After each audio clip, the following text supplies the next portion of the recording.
This episode is being brought to you by Diesel Fuel Prints. Diesel Fuel has been in the sticker business since 1991, and he's been printing all my stickers since the early 2000s. DieselFuelPrints.com always uses the highest quality weatherproof material, full color printing.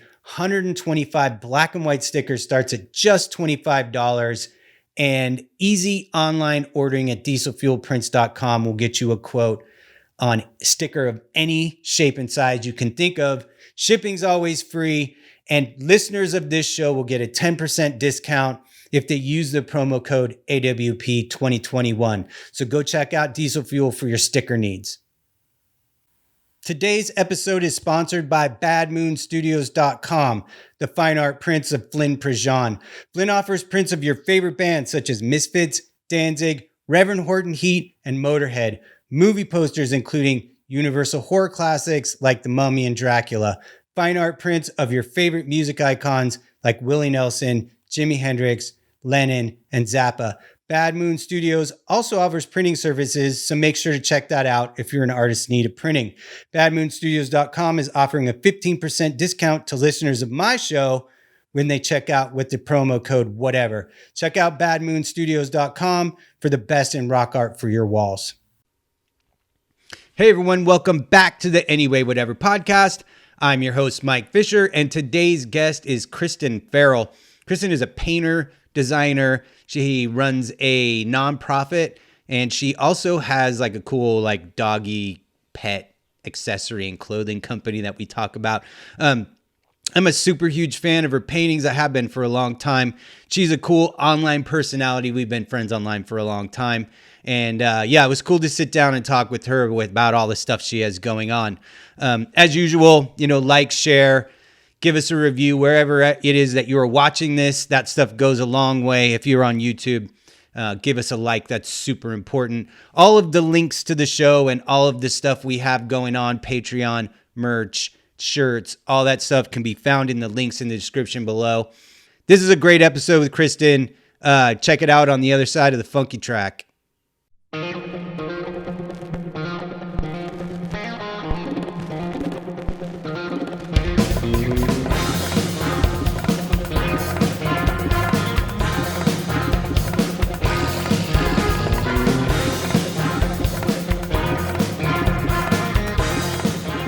Hey everybody, welcome back.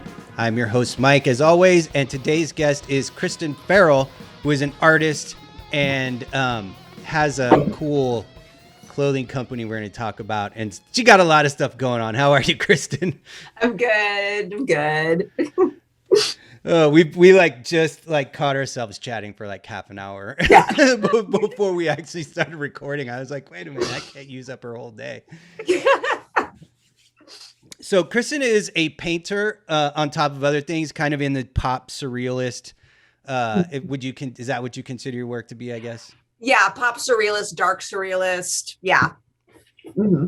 Yeah, I'm a huge fan. We've been friends online for a number of years, and I'm a super huge fan of your paintings, and really love all of the weird, quirky things that end up in your pieces. But there's almost always something where I'm like, how'd that guy get in there? Yeah, and those guys, they jump in all the pieces. That's what I want you to say when you see him is what's his story? Yeah. Oh, what's that kitty doing in there? Yeah. How'd that kitty find himself in this predicament? Exactly. I love it. It's totally amazing. Are you primarily oils or you acrylics or? No, I was trained on oils, but I had my son really young, and so like while I was in art school, and so even though part of the club, I worked from home, like doing all my artwork in a home studio, and so I didn't want all those chemicals and everything in the house, and so since I was trained on oils, I just use acrylics as like with the glazing and all of that, and I just stuck with acrylics. I mean, they're cheaper, so. They dry so much faster. You don't have to wait. I'm primarily acrylics too, but I keep threatening to learn how to use oils just because, Yeah. I talked to Isabel Samaras and we were talking about that. And she's like, I worked so hard for so many years to make acrylics look like oil that at some point I just realized I needed to switch over.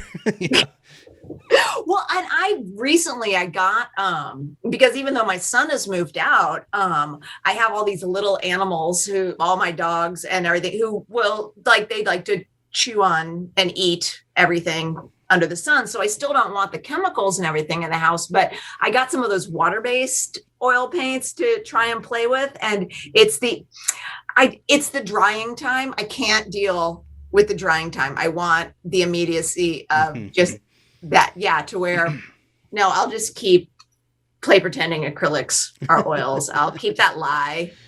Some lies are good. I like that lie. I mean, I am also one of those people who I'm like, if anybody gives somebody shit for not using oils and because they use acrylics, and then fuck that person anyway. They're an asshole. People should use whatever it is they want to use to make their art. Like, don't be gatekeeping. Is there a snobbery maybe? And that's my complete oblivion to what, other people's attitudes around me is like. I mean, if someone might have been a snob towards me about it and I just didn't fucking pay attention or care, but is there a snobbery about oils versus, well, fuck them. Yeah, that's fucking stupid. Forever I've gotten how come you don't paint in oils? Like, what are you doing? And I'm like, I don't know. I just never bothered. I never wanted to take the time, and I don't want to wait for paintings to dry for a week. And, but at the same time, I also would like to try that because maybe there's something going on that I'm not familiar with. And it's crazy because there's no reason why I haven't. There's no reasonable reason I have never used oil paints at all. There's no logistical I've always had an art studio separate from my living space. So it's never been, I don't want the kids around chemicals or anything. It's never been that. It's just always been like, I don't know. I just use acrylics, you know what I mean? But I bought some, so I'm about to try to embark on that.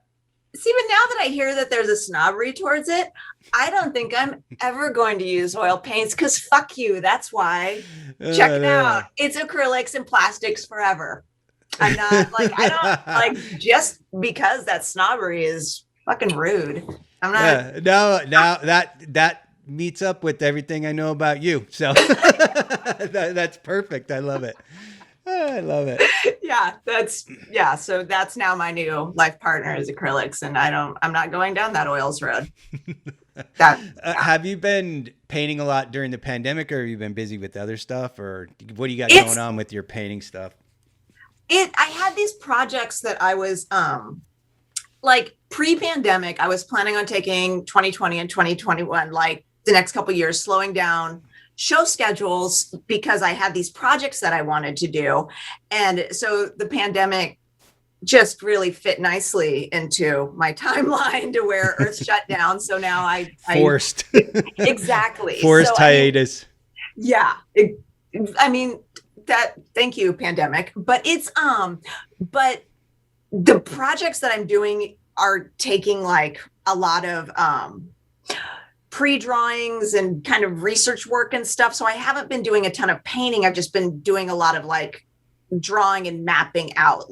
One of the things I want to illustrate the Book of Revelations. And so that's going to be a big project, lots of paintings, there's a lot that goes into that. And so I have a whole sketchbook that's just dedicated to that. And each chapter is just filled with sketches and ideas and mapping it out. And so there's that, and I'm doing an oracle deck. And so there's a lot it's just, I've been just really living in my sketchbooks this past year and just dorking around with everything that's going into these projects, and I have no idea when they'll be done, because once I got into them, I realized oh, fuck, this is big. So it is what it is. And it's fine.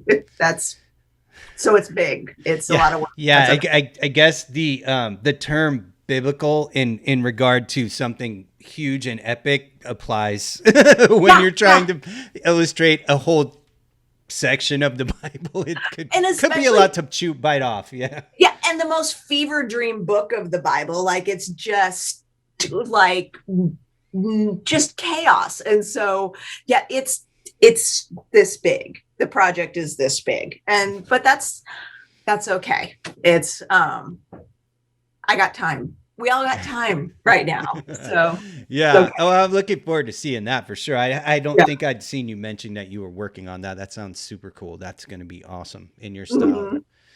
Is the final thing going to be all paintings, or is it going to be paintings and illustrations? Or are you going to try to get it put into a book form, or what's the plan?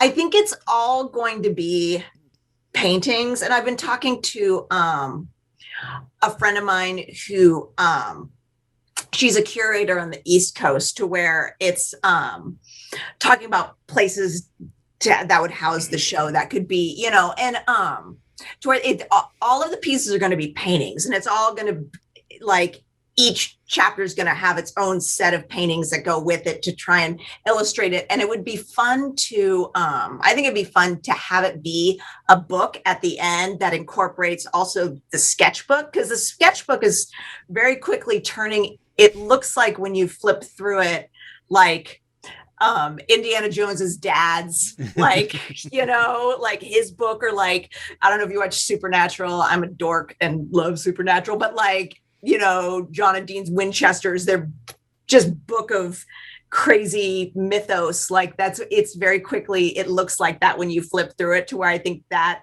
like, having the sketchbook on display with the paintings, and then incorporating all of the like preliminary imagery and sketches in with the book. I think having it just be it's still all, it's floating. Ideas are floating. So we'll see what lands. But yeah, it's been an interesting project. Has that kind of been your primary thing, or do you have other stuff also going? Because I know a lot of us, it's not like, oh, I have this one thing I'm doing. It's always like, I've got 14 different ideas, and I'm sort of working on 11 of them. Yeah. No, I've got like, yeah, there's the Revelation project, and then there's the Oracle deck, and then there's ideas for, I've got Hounds, the doggy clothing line, that, like, to where we want to expand that into like full doggy person clothing line, and I want to make cross stitch patterns of like my artwork. Like there's a lot. I have like a lot of ideas, and the more isolation, the more ideas I have, and it all just, you know, yeah. You know, like I've come to realize that I could live 5 lifetimes and I would never have enough time to do all of the things that are inside of me that I want to do, you know? Yes. And it's like, and that's just as an artist, I could live a bunch of lifetimes doing, like, you know, I want to be a stand-up comic and have that be my road. I want to, you know what I mean? Like, I want to be a race car driver, whatever it is I want to do. Like, I there's no amount of time that I could use to accomplish all the stupid things that I want to do with myself. And it's like, and so I subscribe to the multiverse theory. And so it's all happening. I'm not getting to partake of it in this timeline. I like that. Yeah. Some other dimensional Kristen is like training puffins somewhere. Exactly. And like that's, like that's what's happening. And so, yeah, she can do that. And that's cool. Yeah. Yeah. Yeah. Your Hellhounds thing, it's like kind of like occult dog clothing. Yes. Which is awesome. I mean, just those words all combined together, it's like, okay, I want to see what that is. Yes, I love telling people I have an occult dog clothing line, because it is ridiculous. It's really funny. I got lost there for a second. We're back. All right. We're back? Okay. Yeah. But no, I have little dogs. I'm obsessed with my little dogs, and little dogs have a tendency to be fucking demons. They're, they have a reputation. They've earned that reputation. I appreciate that reputation. So yeah, so we were like, are yours like all Chihuahuas? They're Chiweenies. Oh, They're okay. Chihuahua Wiener Dog mixes. They're My son and his wife have a Chiweenie. They're perfect. They're ridiculous and they're perfect. But all of ours are absolutely spoiled, can do whatever they want, totally misbehave. We don't care. They're demons, and they're very well dressed dogs, but we could never find clothes that weren't like sailor, like, just stupid shit. And so it was like, no, we need our hellhounds. We need the dogs are from hell. They're culty little babies. So yeah, that's what, we created the bandanas, shirts, collar charms, all of that are all demon based or in more left-hand path. Like we've got Lilith and Lucifer, just anything occulty. Yeah. But we want to expand that to have, to where you can have matching shirts with your dog. And it's both, like things like, it's starting to go in some really funny directions that I'm very excited about. Are you like hoping, or are you working towards, or is it already as like a retail thing, or is it just only through your Etsy store? We've got a couple locations that are wanting to, that it's starting to go in the wholesale direction, because we started just because we thought it'd be funny. That's how the best things always happen. Right? This makes us laugh, and somebody else is gonna like it. We thought it was just funny, so we were like, let's just fucking do it. And the number of black cats named Lilith out there that needed that all have that collar charm, like there's so many. So it's it's growing, which I love, that my people are out there, and that, makes me feel a little less alone in the world, that there's that many other occult tiny pet owners. Sorry, You're good. I lost my notes. That's what, my notes fell and it knocked my cable and it shut my camera off for a second. And so I'm like trying to keep up.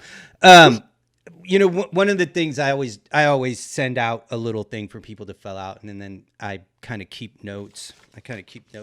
On it. One of the things that you had said that you had been involved with was like speaking to art school students about like the need for art schools to also teach you some sort of basic business sense. That it breaks my heart, because I don't know, like, did you go to art school, like an art school, or were you? I went to animation school for a short period of time. Then I had a kid, and so that was the end of that. No, and I went to art school. I have a degree in fine arts and printmaking, and had a kid while I was in art school. And but over the years of me going and lecturing at art schools haven't changed to where they don't, it's one of the few degrees that's a specialized degree, not just an English major or sociology. No, I mean, you get this specialized degree that you spend years dedicated to, you spend the money dedicated to you, and it gives you zero fucking skills on how to hit the ground running to professionally do this. It was a few years back, I went and spoke at a school, and they're still teaching students to send galleries physical portfolios. And I'm like, no gallery in 2020, 2021 wants those piling up or in their back office. It's get a website. Why would you not, like, the time, the money, the effort, it's like the fact that art schools aren't teaching just basic small business, how to protect your imagery, if you're putting it on a website, it's going to get stolen. How to protect yourself with that? What are the laws with that? Just very base level. And nothing. It's so sad that these folks are going out into the world after spending all of this time with zero preparation for how to handle, like, how do you do your taxes with, as a small business? Do you 1099? Do you start an LLC? Are you a what? It makes me very sad, because the art world's hard enough, but then you add all of that on top of it, and they're not, how do they win? It's one of those things where you could be a very successful artist in 2021 and never put a painting in a gallery. It's not even necessary anymore to do that. Right? It's like being in a band and all they teach you is you need to go try to find a record deal. And it's like, you don't need that anymore. No. You know, that shit doesn't exist anymore. Yeah. Like the gallery system is what it is. And that, you know, of course that's always there. And there are some artists who prefer it and some artists who do well there and stuff, but it's not a requirement. But what is, even if you are a gallery artist, what is required is a website or some knowledge of how to market yourself online. Like, you cannot expect to compete. You know what I mean? Like, and I think one of the things for me, I got accepted to the Academy of Art in San Francisco for fine art painting, because that's what I wanted to do. And before I even started, I was like, how am I ever going to be able to pay all this money back? Like, I looked at how much I was going to take out, and I was like, let's say I end up being a really good painter. Like, that's still a lot of paintings to sell to get that back. And I got scared, and I was like, no, I need to do something where I can go get a job doing it. And so, like, I went to animation school, and because I knew, like, you know, you can get a job working on a cartoon or working on a movie or whatever. And so I kind of chickened out in that regard. But one of the things that when you wrote that, and what it started turning up inside of myself was that feeling of like, I have to be good at this, and I have to figure out how to make money doing this. And one of the things that a lot of us, if I had to put numbers on it, I'd say like 80% of artists, and almost every single one of them that I know, has a natural internal dialogue that makes it very hard to do money exchanges for what it is we do on a couple different levels. First of all, there's always that underlying feeling of, I don't even know if this is any good. Like, why would anybody give me money for it? And then there's also the thing of,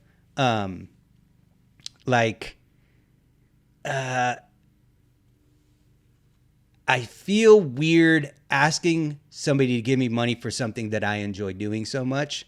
You know what I mean? I think there's a little bit of that going on too. And it's like something I do for free. It's weird to charge people for me to do it. But at the same, and so if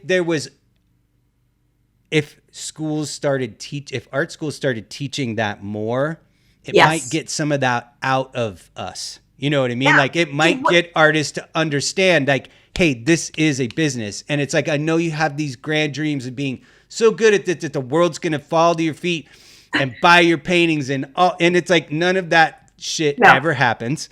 No. You know, and it's not 1700. That shit doesn't happen anymore. And, and so, like, just to be able to teach people that art is a business. And it's like a product. When you make something, it's a product. It is no different. When you put a price tag on it, it is no different than a jar of peanut butter on a shelf in Walmart. It's no fucking different. Now, this may be your emotional, most like heart-wrenching jar of peanut butter ever made, but it's still a fucking jar of peanut butter on a shelf at Walmart. If it has a price tag, it is a product. You need to look at the hours that you put into it compared to, you know, I mean, like, compared to how long you've been showing, like, that's like that, like, what is your own personal formula to put a price tag on this product?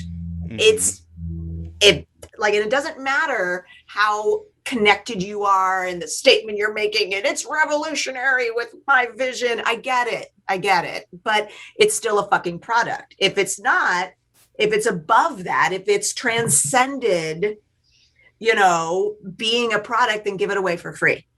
But if you're not going to give it away for free, you're going to put a price tag on it. You need to realistically look at that and not undersell yourself, but then also not blow yourself out of the market. Like it's that, those conversations, those tools need to be taught, like, right, in school, when like to look at it for what it really is. And it is a business, and it needs to be looked at as such. You need to, carry yourself professional. You need to meet deadlines. You need to have your shit together. You need to, it breaks my heart. All of it, like all the stuff that they're going out into the world and don't have any tools. And it's ill-prepared. So ill-prepared. And then, yeah. And like, you're right, though. It's like one of those things, too. I'm sorry, I don't mean to interrupt you, but I wanted to get this out before I forgot it. It's like, it's exactly what you said, is it's like, this is such, it's a weird profession that we do. And of all of, like, if you go to school to be a lawyer, they teach you all about, like, your billable hours, all that shit. If you become a doctor, like, you learn, like, to have such a, it's almost like a weird design to fail model. Like exactly. And I had never even thought about this because I didn't really finish art school. I never had thought about it until you brought that up. And I was like, how could they not be teaching kids how to do business as an artist? Like, even like illustration school, they don't do that. I mean, that's like business art.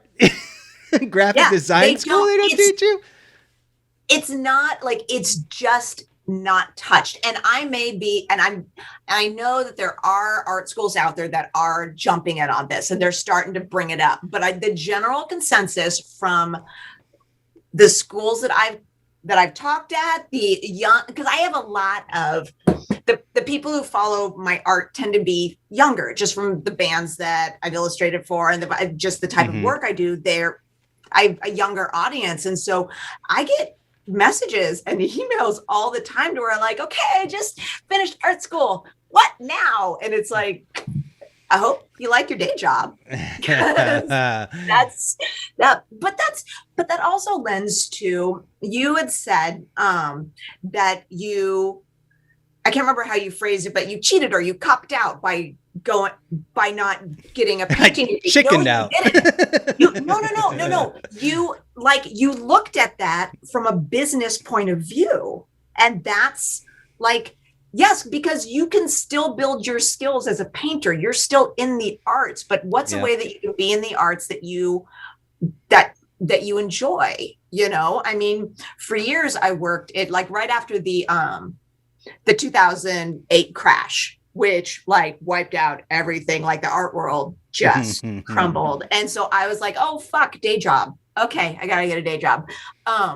I worked in the fashion industry and I designed sunglasses. I got to design sunglasses for Lucasfilms and Star Wars and but I also designed glasses for fucking Hot Topic, like it was the glow in the dark leopard print, that horrible thing. I did that. That was me. I birthed that ugly baby, but it's a way to be creative and pay your bills. And so that also needs to be talked about in art school, to where it's like, okay, you are not within your first year of graduating art school. You're not going to change the world. You are not going to just blow onto the scene and you're not, honey. No matter how good you are. I don't care how good you are. There's 100 of you. I can throw a rock and hit 100 of you. I have friends who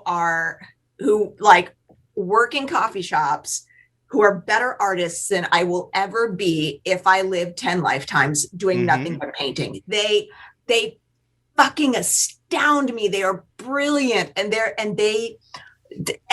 it's having that sense of what to go after, how do how do I get my name out there? How do I, that marketing aspect they don't have. And so they, that, you know, that's that. Like my son is an amazing artist. The stuff he comes up with in his head is, it's insane. Like it's crazy. And he already told me, he's like, no, I'm never going to do anything with it. He's like, I don't want to fight for it. I don't know how to fight for it. And even with you teaching me, there's so much fight and you've got to be prepared for the fight. That needs to be talked about in art school. Like we're in the arts because that was our only option in life. Like there's nothing else I want to do. It's that. And so we're there and you've got to be prepared for that fight. It's a lot. I have friends who have never taken an art class in their life who are better than me by more than I could ever. And they're like, yeah, no. And this, you know, it's like, I have this one friend who's just like, he's one of the smartest people I know and one of the most talented people I know. And he's like one of those good at everything naturally guys in the creative things. Like, oh, I hate those people. I love them, but I hate them. They just make me so jealous. And like, I'm like, you know, like 10, 15 years ago, I'm like putting stuff in shows and I'm like doing, you know, shirt designs for Slayer and like all this shit. And he's like, I feel like because I don't know how come I'm good at this. Like, I don't know why the things I do are good. Like I have no foundation. Like I feel like a fake. And so like, he's like, I can't. And I'm like, who gives a fuck, dude? Nobody gives a fuck. People want shit that looks cool. They don't give a shit. And name a single person on this planet who's not a fake in one way or another. We're all full of shit. We're all just fakes and liars and frauds. And that's okay. That's okay. Like it's the human condition, right? Yes, that is absolutely. Just lean into it. It's all right. Yeah, my best fake is that I'm like, I was talking to Chet Zar about this a little bit, and it's like, I am an introvert and I just pretend I'm not, you know what I mean? And it's like, I realized when I was really young that like, if I wanted to be in bands and sing in bands, or if I wanted to like, every single thing I wanted to accomplish in my life required me to not be an introvert. And so I just started faking it and to the point where I was like, I don't want to go out and do anything. I don't want to go around other people. I don't want to get on this stage. I don't want to go to this art show. I don't want to do any of this shit. But the desire for me to accomplish those things is so much greater than my introvert nature that I was just like, so the rest of the time I just sit around here and I'm like, nobody knock on the door. Don't you dare call my phone. Text me. I think we're the same person because that's the exact, like. There's a lot of us. Yeah, there's been gallery shows that I've been in to where I can be found behind the bar with the bartender pouring drinks for people because I don't want to be out there fucking talking to anybody. I'm like, no, I'm part of the wait staff. I'm not. No, I don't know where Kristen is. I don't know. I think she left. I just can't. But I get overwhelmed. Like my soul gets tired around people, and so but you gotta do people. And so that's a thing that is, no, I'm right there with you. Yeah. I think my thing is that once I'm there, I'm okay. It's the anxiety of going. But once I'm there, every single, like my wife will be like, we gotta go do this thing. And I'm like, no, I don't want to go do that thing. And she's like, and then once I'm there, and once we're like going home, like, I'm glad I went. It was like super fun. But it's like, and it was like one of the things that Chet was saying. He's like, once I'm there, I'm usually okay, but I don't want to go and I don't want to be there. I don't want to do any of this shit. And then like, and because that's also like the big quandary of my person is that I don't like people, but I fucking love people. And so it's like, it's like this constant push and pull of like, I don't want to, but then when it's like, it's a weird thing. No, I understand completely. Like that's exactly it. And Brad likes to talk about, my husband Brad, he likes to say, oh, I don't want to be around people either. That's bullshit. It's a lie. Don't ever listen to him. If he ever says that, he's lying. He thrives on being like at the show, at the club with the people bouncing around like, hey, what's up? What's up? What's up? What's up? What's up? I mean, that's him. And so like when I have to go out with them, when I go out, it's 50-50. Either once I'm there, it's okay. Or once I'm there, I'm really fucking angry. I'm really angry that I'm there and I'm resentful and I'm going to start getting hostile. And so, but fortunately, Brad can like immediately see on my face, like, oh, this isn't good. And so I can just lean over and just talk shit into his ear, be like, look at that, look at that person. Oh, I hate that person. And we'll just like, and so that's how I can remain out, is if I'm just being like just vomiting venom into Brad and he's just soaking it in and laughing and that, but it's me and my wife do that too. We'll just like we'll end up at something and then we'll just end up people watching and shit talking the whole time. Yeah. And that but again, even with that is it's like I don't know. I guess as I've gotten older, I have gotten way more like I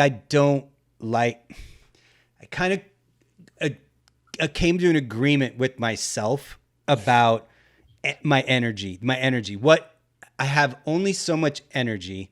I have all these things I want to do, and where am I going to put it? And so I try to not put it into being negative about things if I can help it. If it's, I'm a fucking negative person, there's no other way around it, but I try not to expend my energy points on that so much. So if I'm talking shit, I'm just kidding. Like I'm literally just trying to make my wife laugh. Like I don't hold any particular feelings about, like some dude's dumb pants or something. You know what I mean? Like I don't care about that guy's pants, but I can make my wife laugh by making fun of him. Yeah. No, there's a certain amount of like, I feel you. I have a lot of fun being negative. Like I take like pure joy from just rolling in the shit and just like I fucking hate and I love hating so much that it's like Brad's such a positive guy that like I'll let him be the ray of sunshine to the world and I am gonna be that black cloud. And I'm maybe I'm not mature enough to like get to where you're at and be like I need to be more positive. I'm like, no, I'm gonna sit in my dirty diaper and just fucking act like that's I'm still there. I'm still very immature and just still like I'm that perpetual 13-year-old teen angst. Like, Part of my energy expenditure, my energy budgeting is being totally okay with people being like that too. Like that's how you want to do it. I'm not gonna spend any energy judging you for being that way. Go ahead. Like you know what I mean? Like don't take my hate away. I'm not on this earth to tell anybody how to do anything. Like I raised my kids. I'm done telling anybody any fucking thing about how they need to do their thing. Like those days are over for me now. Like go ahead and do whatever you want, however you want. It's my job to remove myself from a situation if I don't like how somebody's doing it around me. That's all I can really do. You know exactly. What I mean? Yeah. No, and I respect that. Yeah. That's how to be. Maybe someday I'll get to a place to where I'd like a little less hate in my life. But right now it still feels real good. Look, you know what? Everybody's going to find their inspiration where they can get it. Yeah. I'm not going to judge. One of the things that I definitely wanted to touch on a little bit, and I'm curious about from like kind of cruising through your website, are your pet portraits. Is that a commission thing that you do like to make some scratch, or is it like a full part of your art business, or like what's up with because they're fucking amazing. Your pet portraits are super killer. They are They are both. They are when like I would usually open up a few months each year, or 6 to 8 weeks each year, to where like I will open it up to commissions of people who, if they want portraits and I normally only do a couple a year because they do take a while to do. And sure, I bet. But it is the money, it is the business aspect, but it is also, they are just so much fun to do. They are like, I just like making funny images, like regal, funny, beautiful images of other people's little fur babies. That just like, it brings me so much joy to do them, that I'm like, okay, we're stopping everything right now. And for this 6 to 8 weeks, I am going to just really focus on somebody's cat or their like dogs or whatever. And selfishly for joy. They just make me giggle so hard. That's awesome. We, my wife's dad is a, like kind of like a hobby artist, which is unfortunate because he's very, very good, and he paints in oils, and he was one of those guys, like, he was born in the 1930s, and like he kind of was like me. He's like, you can't make a living as an artist, and so like he like became an engineer, and like he like designed the circuit boards for computer keyboards. That was like his main career.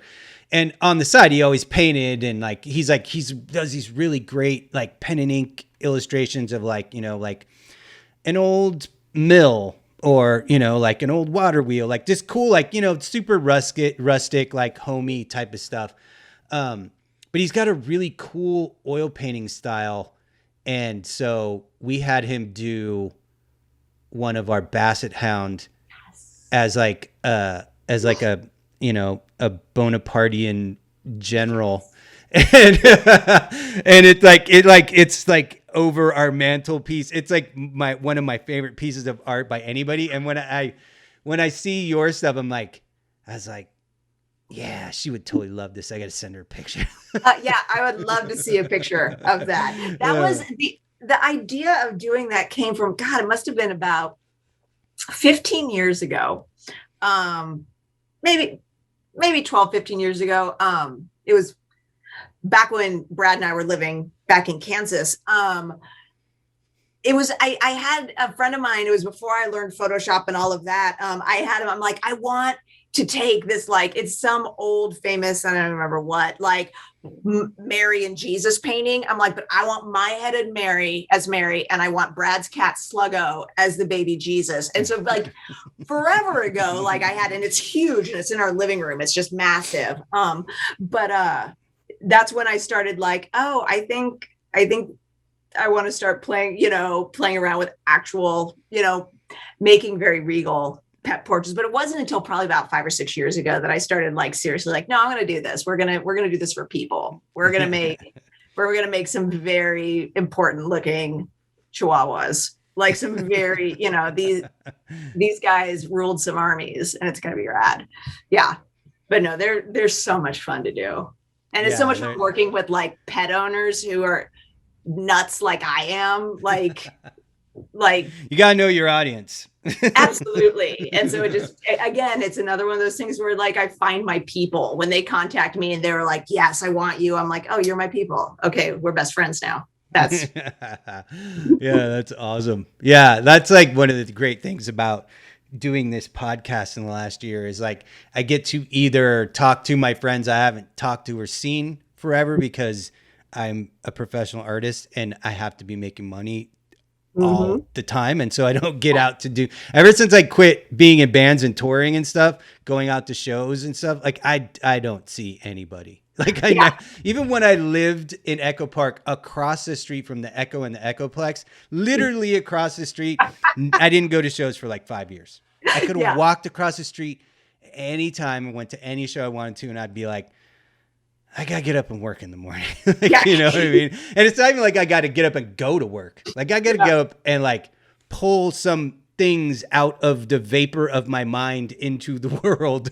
Well, and that also is something that like going back to prepping art students for the real world, the absolute trauma of getting what you want. Like, oh, wait, okay, so now your art is now your day job. You're the thing that you do that brings you your number one joy, and that's how you express yourself, and that is your voice, and that is what you love. That now has pressure and bills attached to it. Now it's just your shitty job. Now it's your shitty day job. It's not a shitty job. I joke, but the thing is, any job can get shitty if it's not working out well, you know. And so you've got now gallery deadlines, and your bills are dependent on these gallery deadlines, and you got like the boot is on the back of your neck, and you did that. Now your dream has come true. Now what's your new escape? Because if your art was your escape and it was your voice, you got to find a new escape from your escape because it just trapped you. So how do you deal with that one? And you know what? If you're very, very, very, very smart, you will make it not a chemical escape, because that is what a lot of us do. And and it's like, and that's the thing. I think that's the thing that a lot of the regular normal people of the world don't understand about artists and musicians is just that. Like the thing that makes us unique, and the thing that the reason we get good at what we get good at in the way that we get good at it, once that becomes how we support ourselves, it changes every single thing about how that. And so then, like you said, like you got to find some other place to get that thing. And it's like, you know, some people are really lucky, and like maybe they're really, really good guitar player and they can make a living at playing guitar. And then they also happen to have some other thing that they can do. But a lot of people, like, I'm a painter, I'm a guitar player, I'm a drummer, I'm a singer, I'm a fucking, you know, whatever it is. And then when they don't have any other thing to do with their energy, and they need to get that fill that they no longer get from, like, I've been on tour for 6 months and like, I don't get on stage and feel good about it anymore. It's like, I've got to get on stage tonight. Like, where do you go to get that thing? And I think, you know, for, like I said, for like normal people, I think that they look at creative people who self-destruct in that way, and they're like, what an asshole. And I don't think they understand in the ways that we do what that's like. And I think, you know, that the obsession that a lot of us have for, you know, talk about this every now and then on the show, where it's like, when you are what we are, whether it's in the arts or music or, you know, actor, whatever it is, even if you're a fucking chef, for all I care, if you are a creator, if you are somebody who makes things from nothing,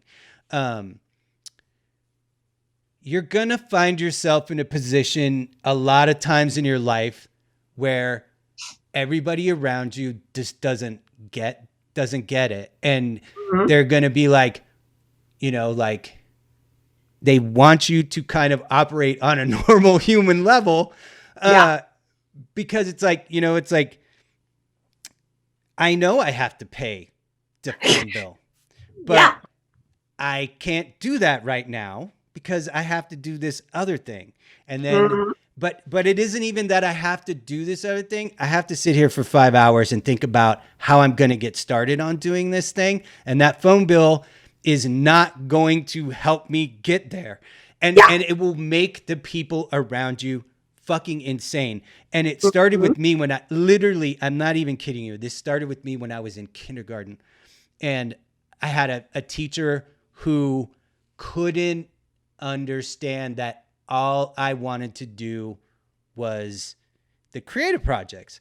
And when everybody was making hand turkeys, like, and done with them in 15 minutes, an hour later, I was still trying to sort out, you know, is it going to have like all color feathers, or, you know what I mean? Like, and like this teacher was like, and then my parents had to go into the school, and then it became a whole huge drama about, and my parents, to their credit, always had my back on that stuff. But even at some point, they were like, Just make the you turkey. gotta start fucking operating like a regular person, dude. Yeah. Like, I know you don't want to go to school because you want to fucking paint or you want to, you know, whatever. But guess what? You got to do it anyway. And it's like, you know, like, and so I think people don't like, that is another thing they should teach. Not just art students, they should teach people in high school is just basic mental health stuff, like mental maturity. Gosh, yes. How do you deal with being a human being? You know what I mean? Well, and also I think parents, and fortunately, I think this new wave of young parents has more open eyes, because I was also that, you know, quote unquote, weird little kid, and I didn't fit into the roles. Which made me act out, which made me not shift.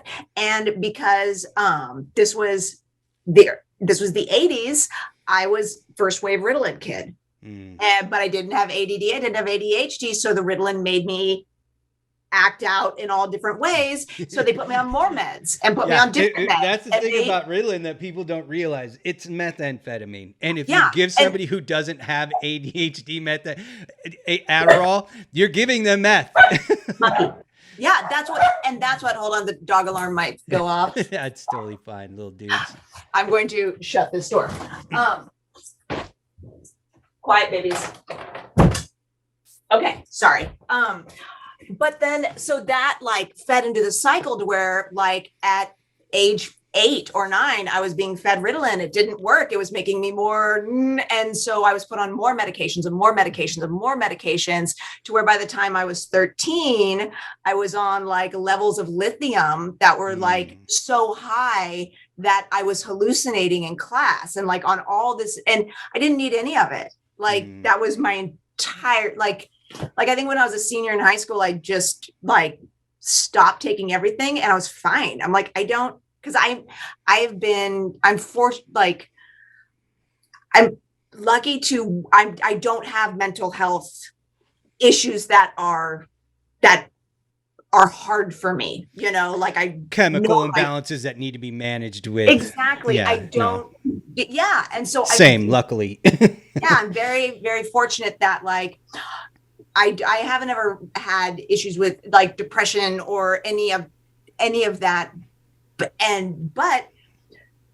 not seeing kids as all needing to fit into these behavioral little pegs, like this is where they need to be behaviorally, that is so damaging for children, because they're creative types, or just the types that think differently are going to suffer and are going to grow up feeling like, oh, there's something broken about me. There's something not quite right. And that desperation to try and fit in is going to just feed the cycle of, toxic self-hate.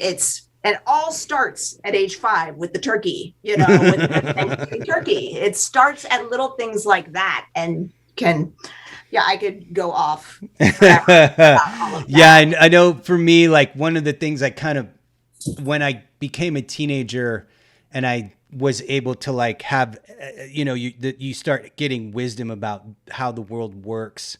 Especially some of us who grew up like in the punk rock scene and stuff, where we're like, that's what the whole experience is about, right? Is about like examining the world on a larger scale. And like, I'm not going to football practice or, whatever. Like I'm sitting around listening to, Dead Kennedys records. That's going to give me a different perspective. But one of the things it started occurring to me. And it was also because of my uncomfortableness constantly with school and trying to be put in a weird learning environment like that, was that in the United States, school is meant to teach you how to be an employee.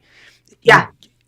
You get up at the same time, you go to the same place, you take orders from the same people, and on Friday, you got 2 days to not worry about it until you got to do it again. And you start doing that from the time you're 5 until the time you're 18, so that you can go to work somewhere. And that's all you've been doing all of your life, is sitting there, and you've just been doing that. You've been being an employee. And one of the things about the pandemic that I noticed was that 90% of Americans were not prepared to have that routine taken away from them.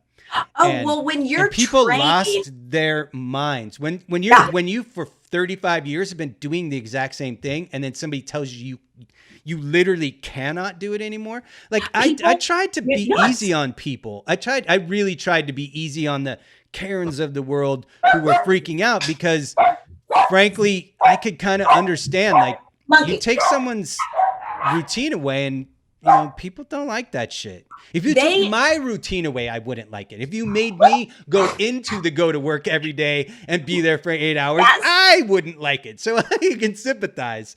right?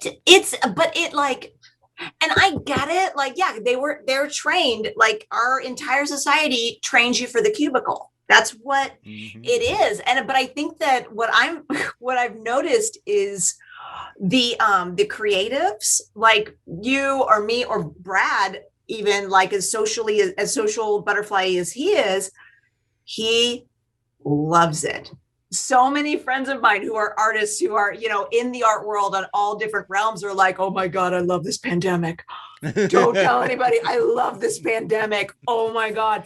Yeah. But I think that it's because we're like, no, fuck your rules, society. I'm not a cubicle person. We were already in that mindset. Trained, born, bred, and trained for decades to isolate and do my thing. Yeah, for sure. A lot of us. Yeah. Well, and we can also pivot. We can also like find ways around it. We've been finding ways around society forever. Like this is, hold on, I got to take a squeaky toy away. Hey, someone's getting down on the squeaker. Oh my gosh. Come here. Why don't you sit? Doggo. Yeah. We always like when dogs are on the show. Always. Yes. Why don't you not lick up my nose while we're there? We go, sweetie. But I think that it's like, I've seen that with the creatives, like we've navigated a complete global shutdown a lot better than the people who were really good at the cubicle training, who were really like, yeah, I got this. I got my 9 to 5. We got my routine. Yeah, those people all lost their shit. It was such a bummer to watch it, man. I felt so bad for people. Like, it's super easy, with social media, it's super easy to just like point your finger and go, what an asshole that person is. But I try to like put myself in other people's shoes as much as I can. And it's like, man, it must have been fucking weird for like most people to have to like completely give up every single part of their life. Like, like I said, like I try not to judge, and I try to, be empathetic to other people. So I get it. But yeah, I mean, I got called out a little bit for like that, like just being like, shit ain't changed for me. And people are like, well, nice, dick. It has for us. Which I don't like. It's, and that's the thing. And I try to not be a dick about it, but I also, there's a part of me that is like, you know what? Fuck that, because I don't care how badly you want to go eat at Applebee's and get a haircut. I don't give a shit. If this is why you're freaking out, then your life sucks. And I'm not going to feel bad about the fact that your life sucks. I mean, like people are dying. You're mad that you can't go to Applebee's. Stop it. Stop it. And so I don't like adapt. We're humans. We adapt. That's what we do. Adapt better. Yeah, I definitely agree with that. I definitely agree with that. I can't. There's a point to where it's been so weird. I mean, it feels like things are starting to become headed towards something more like normal. I don't even know how to quantify that fucking thought with words, but I don't even know what that fucking looks like at this point. You know what I mean? But moving towards something that looks more like normal is as good as I'm going to get. Yeah. I'm definitely looking forward to like some stuff. Like I would like to go to the movies and see a movie. Like I'm not gonna until I know that it makes sense to. My kids all live near me, and they're all adults, and they have wives and husbands and fiancés and their own animals, and we all get along, and it's all, I want to be able to have them back over instead of just standing on my front porch, and it's like, I'm looking forward to shit like that for sure. I mean, I don't get out to shows, but what we usually do is we'll do like the Vegas Festival, Psycho Las Vegas, or Punk Rock Bowling or whatever. And it would be cool to get out and see friends at that stuff, but I don't know. Yeah, that's what. Well, my son moved to Ithaca, New York for the pandemic. So I mean, like, did he move for school or did he? His girlfriend, her family has a house outside of Ithaca, and they've she, as soon as, like, we're talking end of February, her mom was like, I'm sorry, I'm not doing a pandemic in Southern California. Y'all can fuck yourself. So she grabbed like her kids and we're like, we're going to go to a tiny town in upstate New York, because the last place I want to be in a pandemic is Orange County, California. And she turned out to be she was absolutely right. I mean, just, it's not to shit on my friends in Orange County, but it's been a little dicey down there.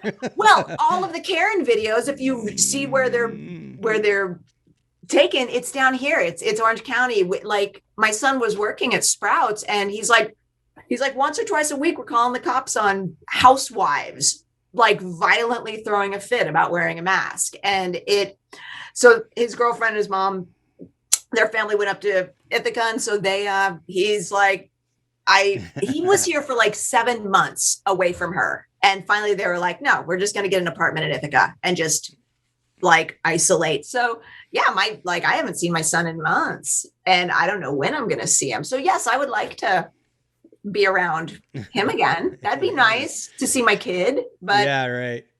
Yeah. Oh, do you want up to? You're going to see two dogs now. Oh boy. Come here, Simon. Do you want up here too? They might even fight on my lap for you, which is that's hi, baby. Oh, I've got two right here. Yeah. Oh, those are sweet. That'd be nice. Yes, be nice. Good babies. Yeah. But so I don't know how normal we are going to get back, though. I think that a lot of companies are seeing the benefits of people working from home. I think online college is going to be a good, I think people are understanding that they don't have to be in a cubicle, that they are actually thriving being free range. And not only that, all the corporations, all the capitalists of the world are realizing that they don't need the overhead of a giant office building. They're absolutely. Like, ooh, same productivity. Yeah, actually, I think I had Frank Kozik on last week, and he's like the chief executive officer or creative director at Kid Robot, and they're like, they're never going to have a home office again. They're all remote. And he's like, now I can hire anybody I want because I don't have to relocate them, and I can get the best people, and they're all way more productive because they're in their own environment, because they're all artists and creatives who didn't want to go to an office anyway. He's like, I'm getting more better work from better employees with less overhead. He's like, just like totally awesome. Yeah. And it's like, I know other people like that. Like my daughter-in-law, she got a job working for a marketing company in Long Beach, and she's out here with us in the Valley, and it's like she never has to go to Long Beach. Yeah. I was like, oh, Long Beach, and she's like, I don't ever have to go there. And I was like, oh shit, I guess you don't you? Yeah. And that's what I think that we're gonna, I think the world post, she can jump really high.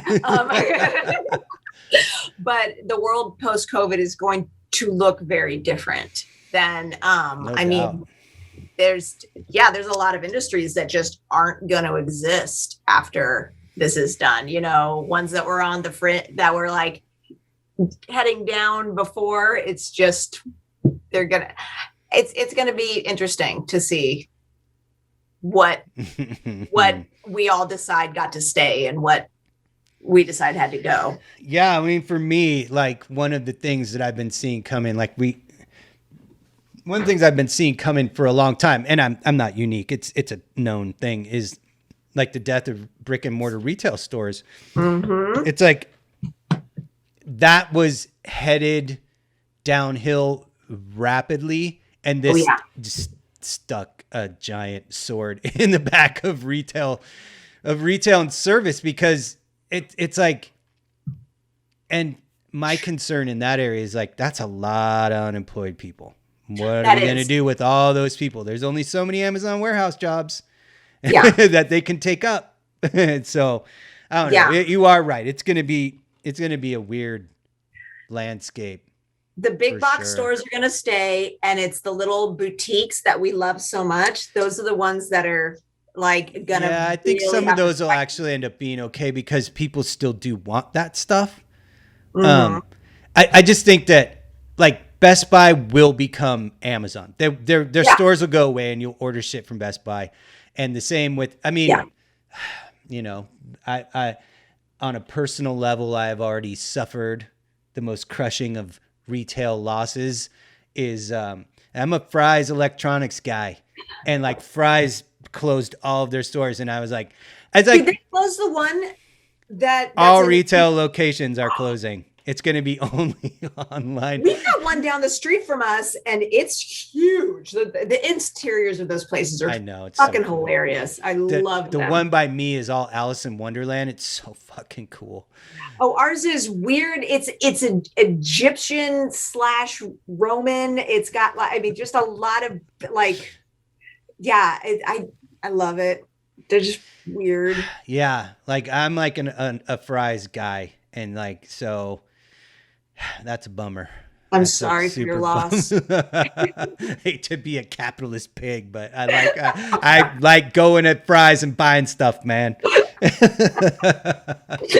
You know, to touch a little bit on that kind of similar theme, is you're involved in a nonprofit, and we had started to talk about it, and I sort of know about it, but I wanted you to educate me on it, so that the people that are listening can also be educated on what it is that you're working on. It is, I am the, basically the operations director of this nonprofit. Is called Equine Empowered Therapy. And it basically, we take rescued horses from either the Bureau of Land Management or horses that have come from abusive situations, or, I mean, there's all of the ways that you can rescue a horse that's there. So we take rescued horses, and then we find veterans who want to work in the equine or horse industry as a day job, because veterans who, or really anybody who is suffering from PTSD, the normal 9 to 5 situation, like going from a combat situation into working in an office, isn't usually a good fit, you know, with that. They working out with the horses and just being around horses is therapeutic in and of itself. And so being able to do that for a day job, that's the dream. And so veterans who want to work in the equine industry, we use the rescued horses to train the veterans to do whatever equine profession they want to go. Do you want to be a farrier? Do you want to be a trainer? Do you want to be, you know, a horse massage therapist? Do you want, like, whatever training they want to do, we sponsor that training and get them set in the right direction. So the horse gets whatever it needs and rehomed and put into a good situation. And then the veteran is able to go on and do their dream job. And that's what, it's a kind of summary of what it is. No, that's awesome though. I love that. I'm a big proponent of two birds with one stone. Like if you can accomplish helping two things at the same time like that, that's always a win for me. My daughter had a horse growing up, so I have been a horse owner in my lifetime. And so why I am not a horse person, you know, it enriched my daughter's life, like all of her life. And she still rides now. Now that she's like done with school and like, you know, has a job and a profession and stuff, she's now finding time to be able to go ride again. But yeah, like, you know, her horse was like from a movie, like a movie horse ranch that she bought. Yeah. It was like this random horse that was like from like a film production company that, you know, supplied horses for productions. And it was this pony who was like, you know, she took my daughter did Hunter Jumper. And so they were looking for a horse that would fit that bill that I could afford, that an artist could afford. And so they went out to this place, and, her trainer and her mom were out there, and she fell in love with this horse. And then it turned out this pony was like just insane jumping phenomenon. And like, she competed with that horse all the time. Paco, his name was Paco. And then when she finally, when she had to rehome him and move on to a different horse, he went back like to the movie ranch, which is like in Burbank. And he just lives like the total dream life at this point. He doesn't have to be in productions. But she goes out and sees him still sometimes. I love that. I love that. She listens to this podcast, and I'm going to have to definitely make sure that she listens to this episode. She's going to love hearing shit like that. I can send you like the link to the nonprofit, and she can go and just see all of because the horses, it's like, I love all our veterans that we work with, but it's the horses that like the situations that they come from is just makes me want to destroy humanity. Like, I can't even believe it. But then we get a hold of them and like work with that. Oh my gosh. They just helping the little horses. I say little horses as if it's not a 2,000 pound animal. Like it's. I know. The time that I spent around my daughter's horse, what I realized is that they're very like dogs that I wasn't aware of. They have much a similar type of personality that dogs do. Like not a similar personality, but they have a personality in the way that a dog has a personality. Which was interesting and eye-opening to me. Well, how they can connect so deeply with humans, and that's why like they're finding that horses are just this amazing resource for people with trauma, people who are autistic, people are like all like just being around a horse. It just connects with people on such a deep level that it's healing. Just working with them. If you just go out there and groom them, that's like some people just go out and groom horses, and it is like that's therapy. It's insane. They're really intimidatingly impressive animals. Like they are. That is a very good way to describe it. Because they could definitely end you very easily if they decide that's what they wanted to do. Is that a thing that's local to you at all? Do you actually get to go out and be around the horses much, or is it a remote thing? Or we partner with ranches all over Southern California, so that the veterans all over Southern California can have access to ranches, But the one that we primarily like.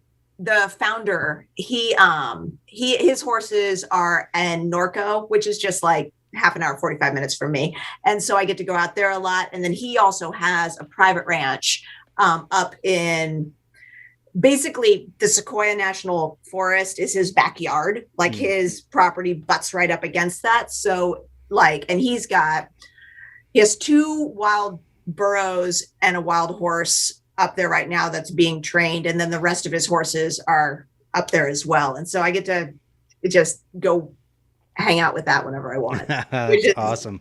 Yeah. That's super cool. Is there a place, is there like a website for that, or? It's just equineempoweredtherapy.com. Okay. So we should go check that out. I'll put a link to that in the description down below. This has been a totally fun talk. We covered a lot of ground. We went everywhere from like superficial to all the way deep down into the psyche of American capitalist cubicle workers. Exactly. Yes, I love it. That's the sign of a good conversation. Yeah, I don't means disagree. We win. Yeah, I would agree. Yeah. That's awesome. Is there any websites you want to shout out? I'll also put all your websites in the description. Is there any place that people can go find your work? KristenFerrell.com that's my main website, and just at Kristen Ferrell is my Insta. And I think I should be better at this. The Hounds is on Etsy. They've got, and actually have that one. It's hellhoundshop.etsy.com. Yes, exactly. I got it in my notes. Good, thank you. You're much better at my life than I am. I'm a professional podcaster. Professional broadcaster, Mike Fisher. Yes. Thank you for that. But yeah, and then Equine Empowered Therapy, that's the nonprofit. And so everyone, yeah, you can go check that stuff out. That's awesome. Everybody should, I'm sure that a lot of my listeners are already familiar with your work, because I think a lot of my listeners are artists and musicians. So they probably already know who you and your husband and all that. But for anybody who is not familiar with Kristen's work, you should go check it out. It's very, very cool stuff. I'm a super huge fan, and I'm very, very honored that you decided to come on and that you gave me your time. I'm always happy when anybody gives me time, because as I'm fond of saying, it's the only thing in this life you can't get more of. So anytime someone spends it on me, I am very grateful. Oh, and one more thing. Brad is finishing up right now a book, an oral history of leftover crack. And so that's going to be coming out. And I read it, and it's hilarious. So, well, with a band like Leftover Crack, I mean, the amount of stories, I don't think it could be a whole entire encyclopedia of volumes. Yeah. It's amazing. And so that'll be out, I think, sometime around the summertime. And so cool. Does he have a publisher for it and stuff? Yeah. Well, yeah, of course. And when that comes out, I will be promoting it on my stuff. He'll be promoting it on his. Well, I'm gonna ask if he wants to be on to talk about it when it comes out. Yeah, I would love to have Brad Logan on here talking about his Leftover Crack book for sure. He would love to. Yeah, I'm going to speak for him right now. He'd be super excited too. So yeah, I'm putting him on that list. So good. You know, it's like it's funny that because I forget that he's in Leftover Crack, and and then it's one of the things that I talk about on this show with a lot of my guests is that one of the things that you get out of the life that we have in the punk scene or in the metal scene or whatever, in the underground scenes, but in particular in the punk scene, especially as we are all getting to the age that we're getting, is that you have this massive like dome of family that are nobody's more than 1 degree separated from anybody else. It's insane when you think about it. All know all of us. We all have, like, I guarantee you and I have been probably in the same room 20 or 30 times and not known it. I mean, like totally. We and our mutual friends are vast. Like everybody is 1 degree away from everybody else. It's a very small world. Our world, very tiny. Yeah, it's amazing. It's so good though. It's so good because I'll have a guest on and be like, oh wow, like you know that person or whatever. It's like my friend, one of my really good friends, Bo Patrick, is best friends with Sturgeon from Leftover Crack. I know Bo. You know Bo Patrick? Well, there you go. Yes. Me and Bo are like very good friends. Sweetheart. I love that guy. Yes. I did the logo for his new publishing company. And so I just got his book in the mail yesterday. And like when he was on, we talked a little bit about Leftover Crack and stuff. It's funny. It's funny. Like it's that same exact thing. Like everybody. But Bo definitely knows everybody from all the years of traveling. He's just never have enough nice things to say about that dude. I absolutely love him to death. He's such a good dude. Such a good friend, you know? Like he's a good friend. He's one of those guys. You're like, I need help. And he's like, how do I get there? How do I get there? Yeah, good dude. Yeah. So, you know, it's like the little family just keeps creeping closer together. Yep. Oh, all right. Well, I'm gonna let you go get back to your dogs and your book of Revelations. Yeah. Painting notes. Because you got your work cut out for you there. Yeah, I do. Yeah. All right, Kristen, I'll talk to you soon. Thanks again for coming on. Thank you so much for having me. Of course. Mm-hmm.